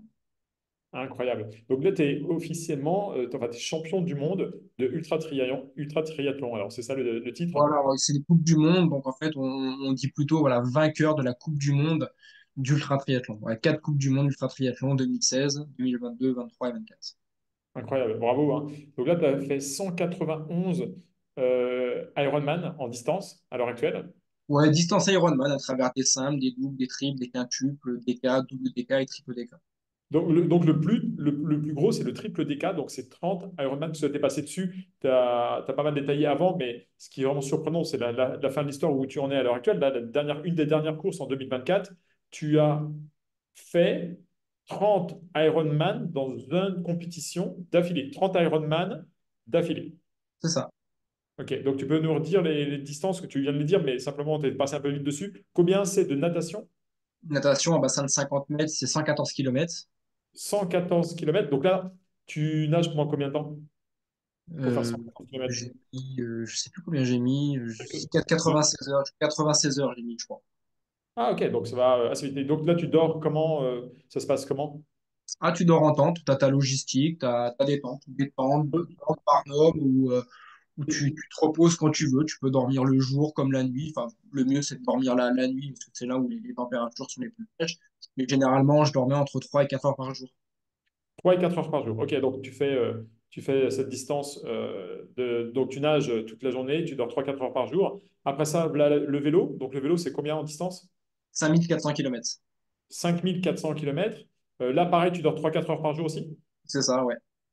Ok, donc tu fais du vélo 20 heures par jour, tu t'arrêtes, tu dors 4 heures, tu t'arrêtes Bon, un petit peu plus tard. on va dire 18 heures. Les pauvres, ouais, 18 heures de vélo, 17-18 heures de vélo par jour, à peu près. Ok, et donc là, tes muscles, donc là, ça dure encore quelques semaines, enfin au moins une semaine peut-être de vélo. Moins Là, de... c'est ouais, entre 12 et 14 jours, j'ai dû mettre, je crois, quelque chose comme ça. Ok, ok, donc là, tu souffres pas de courbatures, il n'y a pas des jours où tu es complètement courbaturé, où tu peux pas monter sur le vélo? Non, alors les courbatures, il y en a un petit peu, mais après, au fil des jours, le corps s'habitue. Le Ok, corps s'habitue, les courbatures, il y en a tous les jours, il y a des courbatures. Après, avec moi, j'ai toujours mes bottes de pressothérapie, voilà, qui viennent diminuer justement tout ce qui est aspect jambes lourdes et courbatures. Mais des courbatures, si, il y en a tous les jours. Après, là, il y en a eu, parce qu'il y avait du dénivelé, il y avait plus de dénivelé que sur le double Ironman que j'ai remporté en Suisse. Donc, il fallait taper un petit peu plus dans les jambes. Mais dès que, si ça avait été plat, normalement, il n'y aurait pas eu de courbatures. Les courbatures, on les a surtout en course à pied. Tout simplement, c'est qu'en natation et en vélo, c'est des sports qui sont portés. Donc, il n'y a pas de traumatisme pour le corps. Donc, qui dit pas de ouais. traumatisme, pas de choc. Donc, on n'est pas censé avoir de grosses courbatures. Les courbatures vont vraiment arriver en course à pied avec tous les chocs et micro-chocs des foulées. Incroyable. Et donc, tu termines cette épreuve par courir 30 marathons. 30 Euh, marathons d'affilée, donc 1266 km de course à pied. ok, et donc là, c'est combien de temps d'effort? Une vingtaine de jours, Pareil, 15 jours? c'est équivalent avec le vélo à peu près. Ok, parfait. Donc tu termines cette épreuve là, je crois, en 37 jours, hein, tu as mis en tout pour faire Ouais, ces je crois que 30. c'est à 37 jours. 37 jours, ouais. Donc c'est comme, alors on va faire on va faire un raccourci, mais c'est comme si tu faisais un Ironman par jour pendant 35 jours, quoi, à la louche, quoi, à peu près. Donc c'est Ouais, simplement. c'est ça, c'est une compétition que j'aurais pu terminer enfin, si j'avais une assistance et une meilleure logistique, enfin, malgré que j'avais une très bonne logistique, mais si j'avais eu des assistances, il faut savoir que en Suisse comme en Italie, j'étais tout seul. Donc, dès Hmm. qu'il y avait un problème, c'était à moi de résoudre ces problèmes. C'était moi, je devais ravitailler moi-même les bidons, m'arrêter pour aller manger. Il n'y avait personne pour m'apporter la nourriture. Il y a eu des problèmes d'électricité. Il y a eu énormément, pas qu'un seul, mais énormément de problèmes d'électricité, pas plus d'électricité, plus de chargeurs, plus de radiateurs dans les tentes. Enfin, tout ça, c'est des problèmes que j'ai dû gérer moi-même, donc sortir de la course. Donc, j'ai Ouais, perdu énormément de temps. C'est des charges mentales en plus à gérer. Déjà qu'on a une charge mentale qui est juste énorme avec les distances et l'effort à gérer. Donc, mais j'ai dû sortir de la course tous les jours, plus le travail aussi. Encore une fois, voilà, j'ai des équipes, j'ai des personnes, il y a des choses que je peux pas déléguer ou que j'ai pas encore déléguées et tous les jours, je devais sortir peut-être 30 minutes de la course pour gérer des problèmes voilà, qui m'incombaient à moi, plus les problèmes d'électricité, les ravitaillements, enfin voilà, plein de petites choses qui se sont accumulées et qui m'ont fait ouais. perdre un temps fou. Normalement, ça, cette course, avec le niveau que j'ai, j'aurais dû la faire en moins de 30 jours, ou en tout cas au plus en 30 jours, mais j'ai perdu énormément de temps à cause de tout ça. Mais ça m'a pas empêché de terminer cette course et en plus de la terminer à la première place. Et vous étiez combien à la faire? 15 et 15. On était sur le x20 que j'ai remporté, on était 15, et là sur le x30, on était 15 également. Ok, incroyable. Des extraterrestres, ouais, je trouve ça incroyable. Faire un Ironman par jour pendant un mois, c'est franchement chapeau, good one. Donc bravo pour ton parcours. Quels sont les prochains projets que tu as que ce soit dans l'immobilier ou dans le sport? Dans l'immobilier aujourd'hui, c'est ce qu'on fait depuis maintenant un an, c'est passer un maximum de logements en location courte durée et de finaliser les travaux de certains appartements qui sont encore vides, parce qu'on n'a pas eu le temps de s'en occuper jusqu'à présent. Donc là, les chantiers immobiliers, c'est ça, c'est travaux et location courte durée. Il n'y a pas de réinvestissement en cours, ça se fera peut-être dans les 2 ans. Là, on met au moins 2 ans en pause pour Ouais, déjà bien gérer et bien mettre que ça tourne bien déjà tous les lots qu'on a. Et on verra dans 2 ans pour reprendre l'immobilier si on en a envie. Voilà, encore une fois, il y a rien qui est acté par rapport à ça. Et le sport, bah, c'est pour l'instant, il n'y a rien d'acté non plus. Normalement, ma saison aurait déjà dû être actée en décembre la dernière, depuis 2 mois. Sauf que, bah, entre l'immobilier, entre les 2 enfants en bas âge que j'ai, voilà, c'est pas simple. Mais normalement, je garde bon espoir pour faire une saison complète en 2025, donc cette année. Une saison ok, complète, encore une fois, le calendrier n'est pas encore actif à 100%. Là, à ce ok. jour, ce serait peut-être faire 3, 4 DK Ironman et un double Ironman. Ça, c'est le programme pour l'instant sur le papier, mais dans les jours à venir, ça peut être demain, après-demain ou la semaine prochaine, il y a peut-être l'officialisation d'un x40 Ironman pour Wow. voir le jour en Pologne.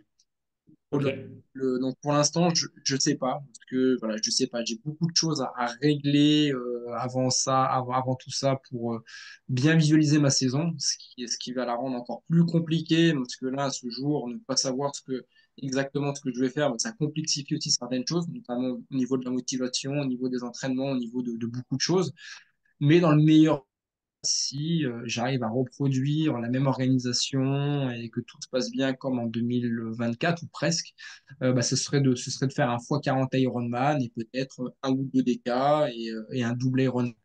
Mais tout ça, je pense que ma planification sera officielle courant février. Je pense avant février, je sais pas, je vais avancer dans le flou.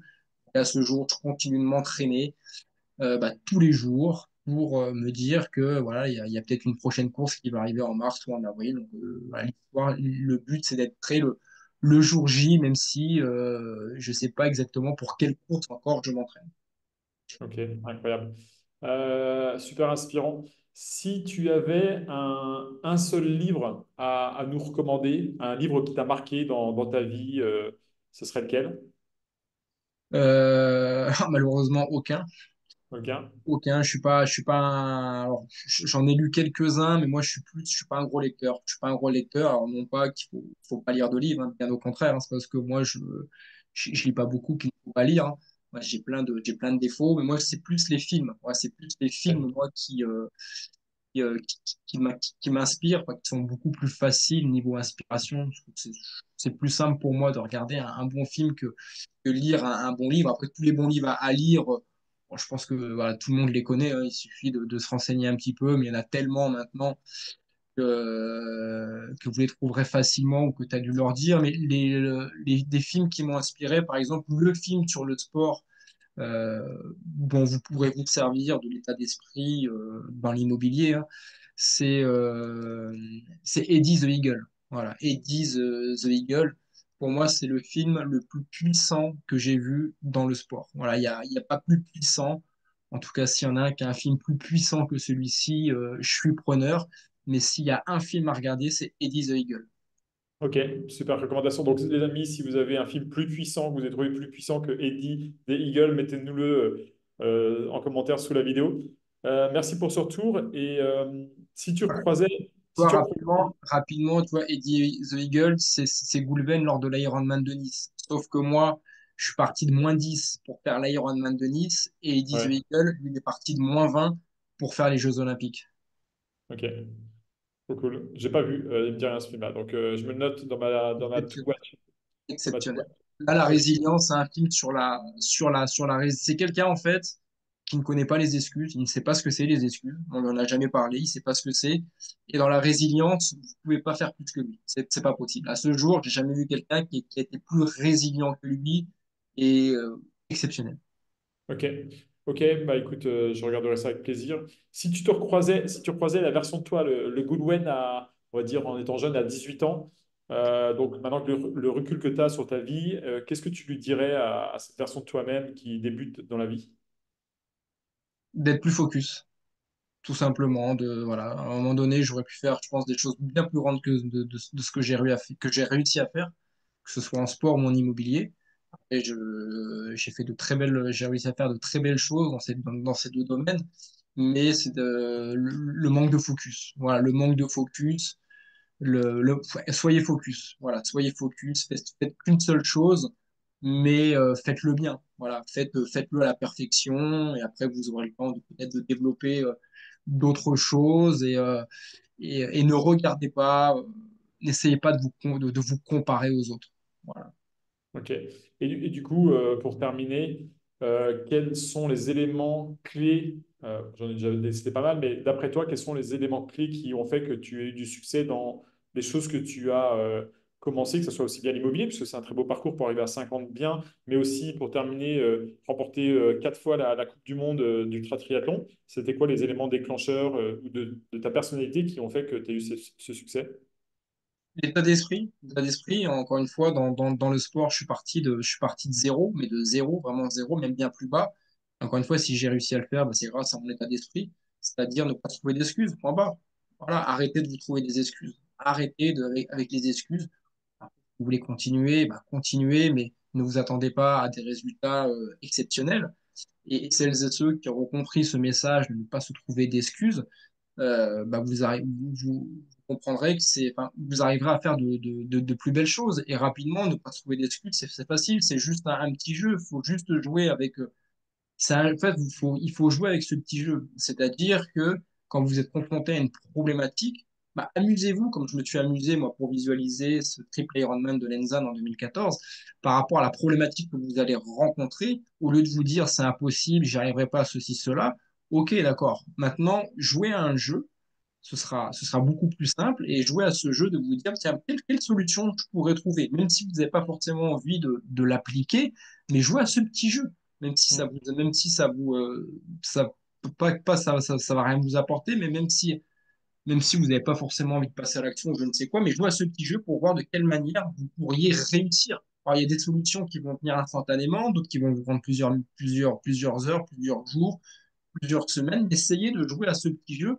Et en fait, la résultante de tout ça, c'est que plus vous allez jouer à ce petit jeu de trouver des solutions pour telle ou telle problématique, ben en fait, indirectement, sans le savoir, vous allez reprogrammer votre cerveau votre cerveau, ensuite, dès qu'il y aura une problématique, ça va être solution. Il sera plus, en fait, il va plus aller vers la facilité de se dire, ah, il y a un problème, c'est pas pour moi, je suis trop vieux, je suis trop jeune, j'ai pas d'argent, enfin, tous les trucs mythos là, que tu peux entendre chez les gens, chez les perdants. Plus vous allez jouer à ce jeu, et en fait, plus votre cerveau, il va réfléchir que comme ça par la suite. Dès qu'il y aura un problème, bah, votre cerveau vous suggérera presque instantanément une solution qui sera peut-être pas suffisante pour réussir, mais après, bah, ce sera à vous de lui dire, de trouver une solution peut-être plus puissante, ou de trouver une autre solution. Mais plus vous allez jouer à ce jeu, et plus ça va être facile justement de trouver des solutions, et votre cerveau ne sera plus en mesure de trouver, de vous dire que c'est impossible, tout simplement. Ouais, c'est un hack, mais là, c'est un hack énorme que tu donnes qui change complètement une vie. Et je suis 100% d'accord avec toi. Donc, si on devait reformuler, c'est les perdants trouvent des excuses, les vainqueurs trouvent des solutions. Et Ouais, voilà. C'est c'est un que, jeu à jouer, c'est que l'histoire qu'on va se raconter à nous-mêmes qui va déterminer les résultats qu'on va avoir dans la vie. ouais, tout à fait. Incroyable. Merci pour cette belle conclusion. Où est-ce qu'on peut te suivre, ou en apprendre plus sur toi, sur les réseaux sociaux peut-être? Ouais, bah, essentiellement, mes deux canaux, enfin trois canaux, mais mes deux principaux canaux, bah, c'est Instagram, hein, Goulven Tristan ou Monsieur Performance. Je sais plus, je crois que c'est Goulven Monsieur Performance sur Instagram. Et ma chaîne YouTube, pareil, Goulven Tristan ou Monsieur Performance. Normalement, les deux, ça doit vous diriger vers moi. J'ai un site internet aussi, monsieurperformance.fr. Tout attaché. Voilà, monsieur en toutes lettres, performance en toutes lettres.fr. Donc, monsieurperformance.fr. Et je t'enverrai sur WhatsApp ces trois liens si tu, pour les mettre à la fin de la vidéo. Sous la vidéo, dans la description de la vidéo, exactement. Ok, parfait. Merci beaucoup, Goulwen, pour ce moment passé ensemble et pour Ouais, merci à toi, Jean. tes bonnes pratiques qui ouvrent des portes. Et c'était super cool d'échanger, d'apprendre à te connaître et de voir ton parcours qui, j'espère, va en inspirer plus d'un. C'est vraiment excellent. Parfait. Je te souhaite une très bonne journée et à bientôt sur prochaines aventures, les amis. Ciao, ciao. Salut, Jean, bonne continuation. Bye.